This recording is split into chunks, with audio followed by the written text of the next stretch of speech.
So, good morning from the Bow Hut. Had a great sleep.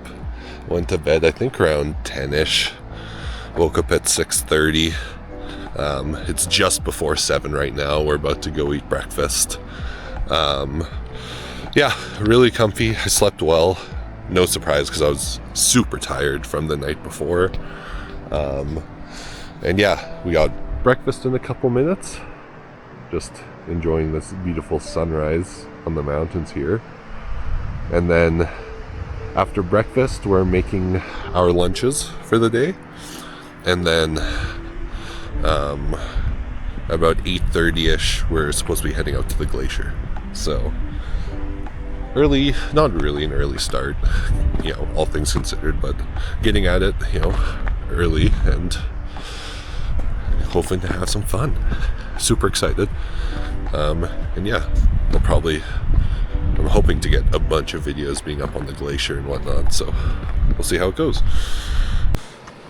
So, one thing I didn't talk about yet was the water situation. So, the water here is all sourced from the meltwater from the glacier here. So what you do is you come out here with a bucket or 2 buckets. There's only one available right now, so I only grabbed one. And you grab a bucket and you fill it up, and then you bring it into it for it to be boiled at any time. So yeah, you can also treat it with like water purification tablets, but you know, this is where we get our water. So we're gearing up to go to the glacier now. It's just after 8 o'clock. So we'll be heading not up there, but our final objective I think is up there for tomorrow. But we'll be heading just over here probably.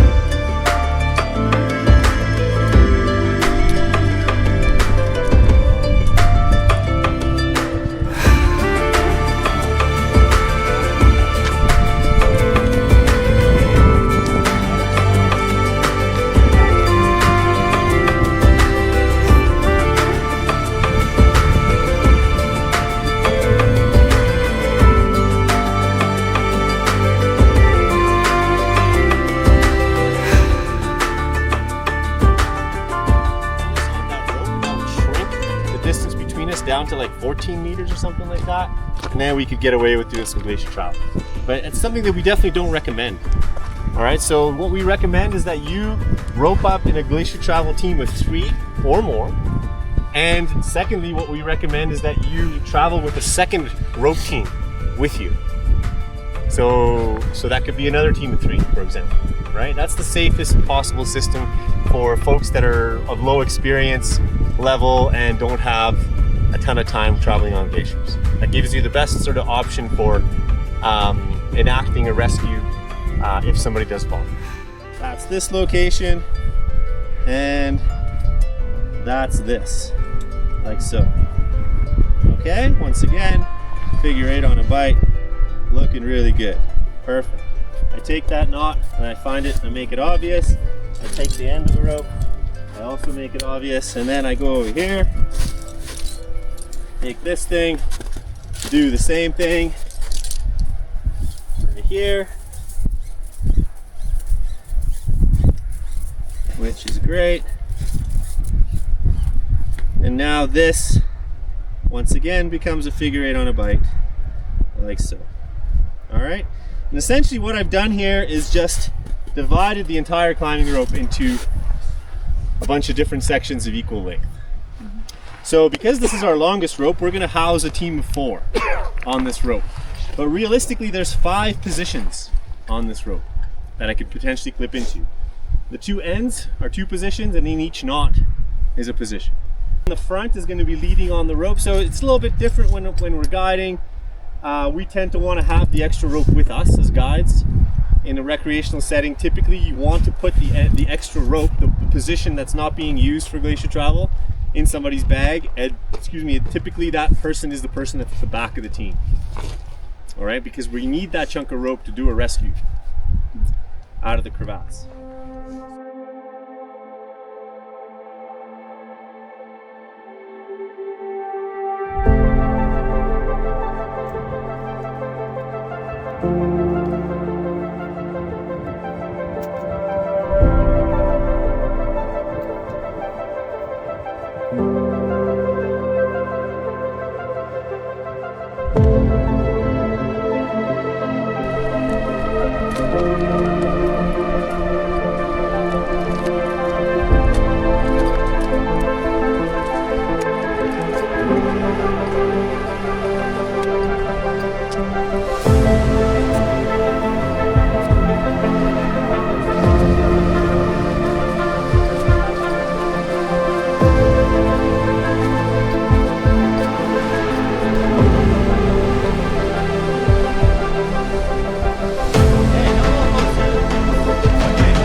Say you don't have a picket, another anchor, right, which is probably the most common anchor that we use around here because everybody's got an ice axe.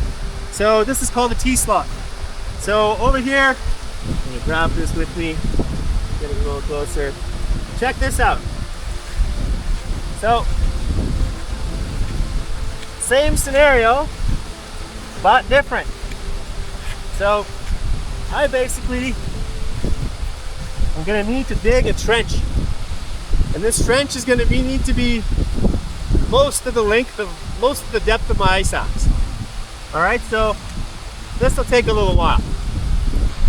I grab some sort of a sling, doesn't matter which one, because you all have 120 centimeter slings. I'm gonna pretend that this as well is a 120 centimeter sling, but folding it in half. Doesn't matter what carabiner I use here at this point anyways, because all I'm trying to do is two things. One, to set this thing and make it as strong as I possibly can, and two is to make sure that it's actually going to hold something, because at this point I don't know. It feels pretty good, the snow's nice and good, but I'm not so sure. So before I'm not so sure, I want to set this thing. So I get myself downhill here, get a bunch of tension on the sling. The key is to get my crotch really close to the snow, because I don't want to pull up on this thing at all, right? Because that's going to defeat it. I know the weight's going to be coming straight down in that direction, so now I want to bounce on it.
Here, that's what I'm gonna go for.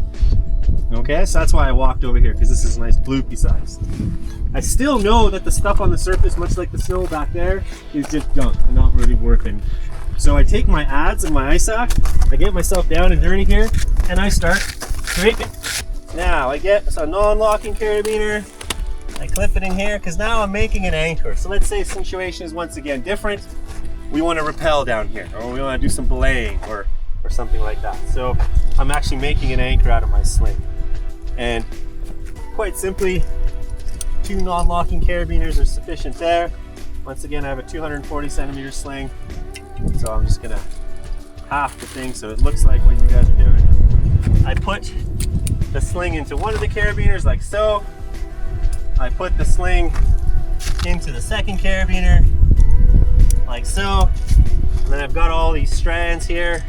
And basically this is kind of where I choose to figure out where the direction of load is. So it's right towards Jonathan there. I leave my finger in there and I just tie an overhead knot. Ice screws are static, and because I watched them go in, there's no need for me to bounce them. It's not a snow anchor. But unfortunately, what's already happening is they're melting out. Time is ticking. Bloody hell. So if I was to do a crevasse rescue and my partner arrived here, we beefed up the anchor. Now they're gonna go towards the edge of the crevasse and go find our friend who's in there to make contact with them to see what's going on. I know that process isn't gonna be fast. So my go-to is just to get in here, scrape up some of this stuff, some of this white stuff, and just cover these things up, because they are melting out as we speak. Okay? Alright, go to town. Sink an ice screw, take an ice screw out, and then partner up with somebody, and the two of you make a quick screw in, and focus the ice screw, and you sling.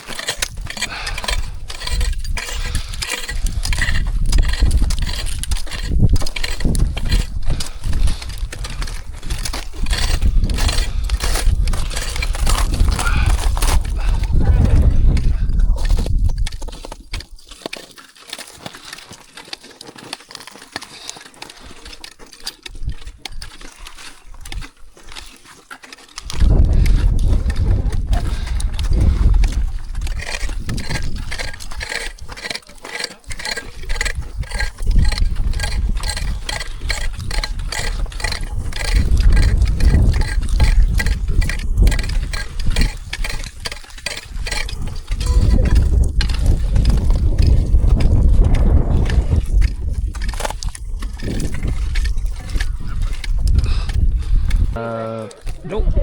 I'd say the big things often with gates is that they're away from the surface, which in this case isn't much of a thing. Yeah. But sometimes the orientation is either like that or like that. I see. I see.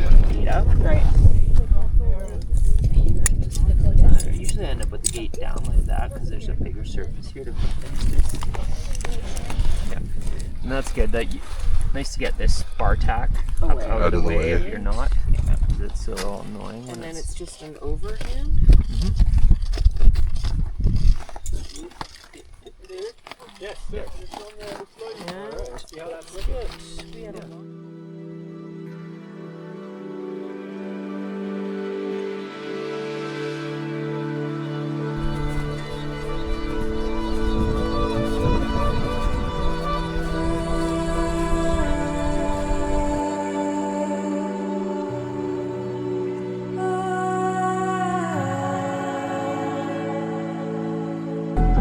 Could you feel my vibes? Could you touch my soul?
behind me you're looking at Mount Gordon, which is an 11,000 foot peak. Summit's way back there, which is kind of cool. We're at the Col, which is a low point line between Mount Olive and Mount Nicholas, St. Nicholas. And our plan is to descend down this way onto this glacier here, and then glacier travel our way back towards the hut eventually, that way. And so you can see, I'm hoping everybody can see down here, and you can see some sort of obvious crevasses and stuff. So let's kind of back it up a little bit and talk about why crevasses exist in the first place. So imagine, well, we all know the glacier moves, right? That's the constant. So all this ice is flowing in some direction. At some point, ice was all the way to the top here, and it was flowing down here. Now all that stuff's flowing with gravity towards us, generally getting like just a giant river getting pulled by gravity downhill. And so that's why we have crevasses, is because the whole mass goes over some steeper terrain. Okay, and so that's really hard to believe here, but right below us here, it's not steep at all. It's super flat.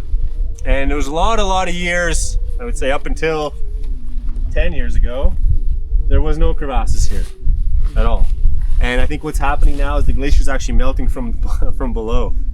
And so things have changed so much that all of a sudden there's these giant holes popping up here where there is no sort of steep angled slopes, unlike on Mount Gordon. And so what we're planning on is kind of descending down here, kind of shooting the gap between the rocks. And at that point we'll be in glacier travel mode, and then kind of skirting out down into that giant scoop. And then from there, trying to pick our way through some connected ice and some connected snow. So we'll be having a probe out, and we'll make sure that the snowpack that we're walking on, because we know we're going to walk across bridges covering crevasses, that's a guarantee. We want to make sure that before we commit to walking across that bridge, that it's actually solid.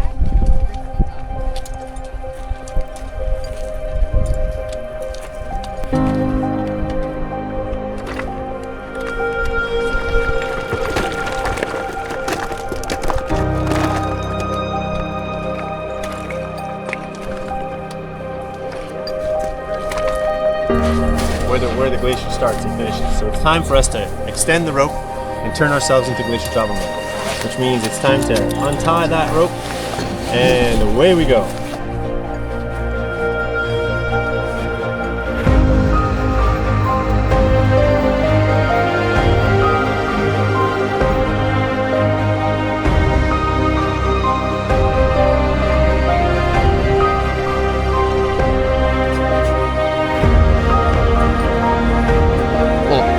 Water bottle.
So we're back again, back at the hut. Yeah, long day. We left, I think sometime around 8:30ish or so in the morning. Basically did a giant loop across the Wapta ice field. And you'll see, the videos and stuff and photos, or you would have seen them already, maybe, depending on how I edit the video. But just absolutely stunning. Just nothing like I've ever seen before. It's just absolutely phenomenal. So that was an unbelievable experience. And then my camera died when we were probably only like 20-ish minutes from the hut or so. We took a break to go over some crevasse rescue techniques and some more like rope skills. And just before that, it ended up dying, so I didn't get any footage of that. But it was all really informative, and then yeah, everything was great. Absolutely awesome day, super cool. I'm so happy with how it turned out. It was really awesome. So yeah, and then we just had an appetizer for dinner, some broccoli and carrots and hummus, and some pepperoni, dried pepperoni, or salami, I guess. And then we have rehydrated Thai curry for dinner, and then some kind of upside down cake, some freeze-dried upside down cake. So I'm not sure how that's going to be, but maybe check in one more time before I go to bed, once I know, what we're doing tomorrow, what the plan is. So we're going to do, some objective, but I'm not sure which one yet. So yeah. Who came to stop by the hut? Some little guys. Some little mountain goats. There's another one around somewhere, but he's just chilling there.